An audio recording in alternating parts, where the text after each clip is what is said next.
1 p.m. It's already break time in a typical secondary school. And Peter is crying. Ah, Peter, this happy boy. Why is Peter crying this kind hot sun? He did not even touch his food. In fact, since morning, Peter has been dull. His books have been in his bag. He's been using just one sheet of paper to write. It's not like he doesn't have books. He does have books. But he's been using one sheet of paper to write, and his friends are worried. Peter, light of the class. Class clown. Peter is crying at 1 p.m. Peter has cried. 1:30. All the teachers are wondering, Peter, what's the problem? So somehow the teachers go for a meeting, a staff meeting, and then the classmates surround Peter, and finally Peter has stopped crying, and Peter just raises his head and says, I lost my mom yesterday night. And everybody's just maybe, Peter, we're so sorry. Why did you come to school? Peter, oh gosh, Peter. Exam period. Exam starts the next day. And so, grief, the topic on grief in Africa, in Nigeria, is very, it's like, I beg, don't talk about it. You don't even have time to process grief in Nigeria, especially if you're coming from a low income household, and with the rigidity of school systems, you don't have that. There's no day off for a grieving person. So if they're writing exams and you're grieving, or is your case, you have to come to school. Oh, do you want to carry over this course? Do you want to repeat this class? You have to go to work, because what will your children eat the next night? You don't want to beg. You don't want to finish. Typical. So to grieve properly is luxury. To grieve properly is a luxury, and Nigeria does not give you that luxury to grieve. So it's either you either break down when you are working, when you are in the space for work, or you just never break down immediately until one day somebody matches your toe, and then you remember that, is it because my dad is not alive, or is it because my mom is not alive? Is that why you're matching But it wasn't even about the toe matching. It wasn't about the way that woman talked to you outside, or the way that man talked to you outside. It was because you did not have time to process grief. Oh yes. And we don't realize it because it's not something we talk about. We feel like, once person don't die, let's move on now. But we forget that if we had an accident and a trailer hit us, direct contact, I'm not saying you're in the car and a trailer hits you, direct contact with the trailer.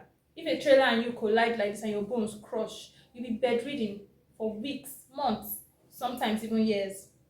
How much more something that happens internally, forgetting that our inside feelings reflects. If you're happy, you're going to look happy, you're going to look young and youthful, your skin is going to clear. But if you're sad, you begin to see wrinkles. If you're tired, you begin to see eye bags. If you're thinking too much, migraines. And then we're taking paracetamol, and then we're doing massages, and then we're rubbing aboniki balm. But it starts from within.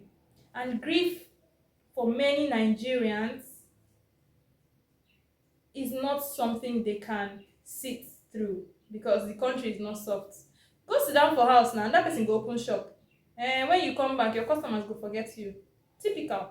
So please, if you know grieving people or people that have grieved, please take it easy. Okay? Let us stop this childish behavior of, I've had it worse than you, my grief is heavier than yours. Did you know what I passed? Let us be there for one another. Okay? This is not a competition. How can we be competing for something bad? I don't even understand it. Let us be there. Let us put a listening ear. If a girl says, oh, the way I can grieve my mother that passed is by posting about it, is by talking about it. If you don't have that capacity to listen, don't say anything. Go away. There are people that are there, that will be there with open arms to receive her worries, to pray with her or to pray with him. And if a girl says, oh, I lost my dad, or if a boy says, oh, I lost my dad, and the best way I can do is, I can't really talk about it, but just be there. You can do things like wash the plate for them, clean the house for them, let's use this mango. Let's use this thing that is here that the Lord has given us, and the Lord will give us wisdom, because humans on our own, we just can't be that selfless like that. The Lord has to direct us on ways to go. So, and you never recover from grief. Oh, you never recover. Oh. Time can pass, but there will always be a what if. But the beautiful thing is that the Lord is always our strength, and somehow the Lord sends people our way that will be able to stand for us and pray with us and speak life back into our life. I don't know how to explain the the awesomeness of praying together with a trusted friend.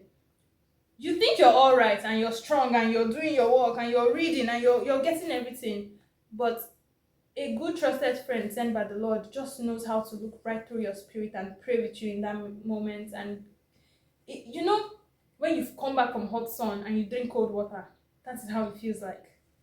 I can't even explain. Grief is not something, it's spiritual, honestly. It's not something you can say, when I pack into a new house, I'll forget. Or, I beg, when I have so money, I'll forget. When I travel, you will never. It's spiritual. It's here. It's here. It's here.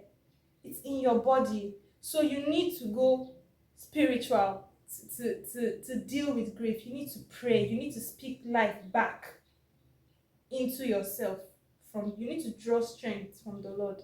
So Nigeria, we are lovely people. Eh?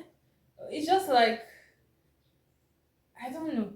The Lord has blessed us already, so can we really blame the Lord? I don't think we can blame the Lord.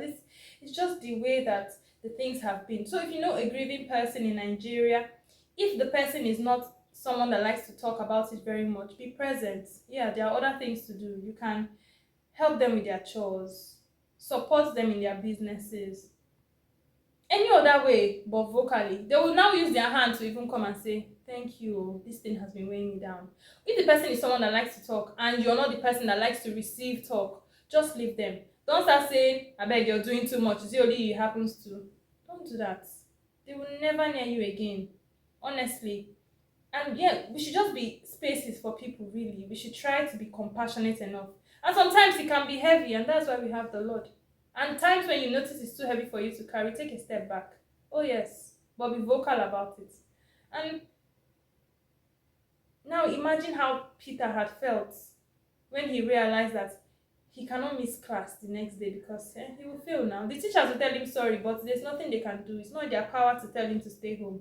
Oh yes, because they'll be like, if now your papa don't die, it's Nigeria for you. And so the only support he has in that moment are his friends that are around his table.